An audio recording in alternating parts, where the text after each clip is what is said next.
So you guys have been asking me to do more Android budget phones. This is the ZTE Blade Z Max, and personally I think it's going to be a big game changer in the Android budget realm. Now this is a phone that has flagship type features at a price point that I'm still trying to figure out how it's even possible. So what are those features? Well, you got a dual camera system that even some flagship phones don't even have today. You get a fingerprint reader on the back. You have USB Type-C with quick charge support, a 4080 milliamp battery, 1080p resolution on a 6-inch display. Now this actually has a pretty decent camera. So what I did was I went on Amazon and I tried to find a point and shoot camera that I can carry with me at a really decent price. The most inexpensive one I found was over $100. So once again, I don't understand how is it possible that they can produce a phone that has a pretty good camera. It's got all of the features I just mentioned, fingerprint reader, USB Type-C, that big battery, a display, and it's running an operating system. You can actually pick this up for $100. When we went out and shot this video yesterday, I think Brendan said it best. It's incredible how much we have to pay just because it has a logo of an Apple or just because it says Samsung on the back. Now, I'm not saying that this is a flagship killer by any means. All I'm saying is that you're getting a lot of features that flagship phones have today for the price of, again, you can actually pick this up for $100.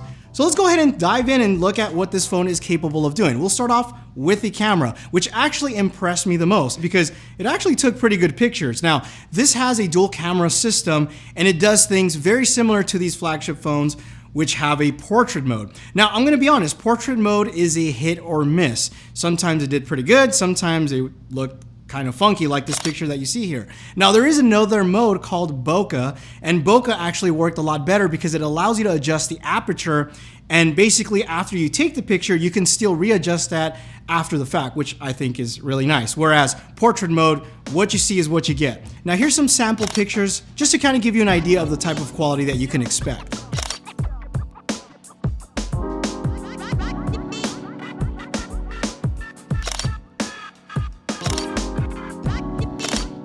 Now, usually a phone at this price point, there's one area that I can say that it suffers a lot, and that's performance.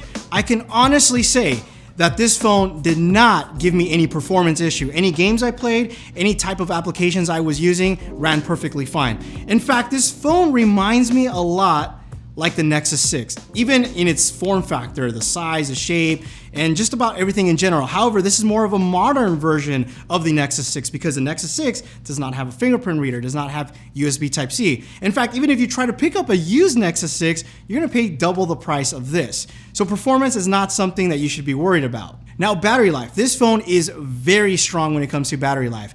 It has a 4080 milliamp battery and it is only pushing a 1080p display, which is not a bad thing. In fact, the display on this guy looks actually pretty good. A little bit undersaturated to my liking, but even when I put it side by side with my iPhone 8, it almost looks identical. As you can see here, just slightly a little bit more saturation on the iPhone 8. But other than that, color accuracy I think is pretty spot on.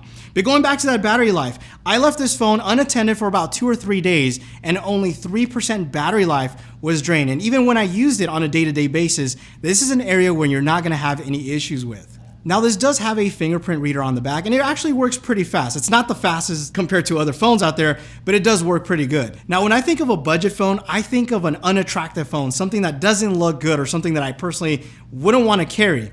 This phone actually looks really nice. I mean, they have these chamfered edges which look like a metal frame, which is not, it's actually plastic, but it doesn't look bad. Even the back, it has this sort of like a honeycomb finish to it, which I really like. Something else that even flagship phones don't have, certain ones, is the camera. The camera protrudes out. This is actually flush. Even the little accent around the fingerprint reader I think looks nice. Now, obviously at this price point, they have to keep costs down. And there's no such thing as a perfect phone. I mean, my Galaxy Note 8, as much as I like it, is not perfect and has a lot of things that I don't like about it.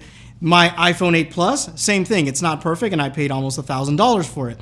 This phone here also has things that are not perfect, and you would obviously expect that. Now, one of them is the speaker, not necessarily the placement, but the actual quality. This is something that you can actually expect from a phone at this price point. But I'm glad that they chose where to put the money in the correct places. For example, I'd rather have a much better camera than a louder speaker. Another area, if you want to say where, you know, they had to keep costs down, is 32 gigabytes of internal storage. They were nice enough to give you SD card support, so you can actually expand it for 128 gigs, so that's kind of nice. But overall, I really can't dislike this phone because at its given price point, it gives me way more value for my money than I would expect even from a flagship phone today. So, would I recommend this phone? Absolutely. If you guys like this phone, if you guys want to know more information about it, I'm going to leave a link down below in the description with pricing and availability.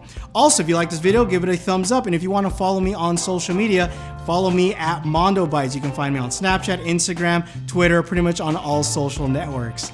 Thanks again for watching, and you will catch me in the next one. Adios.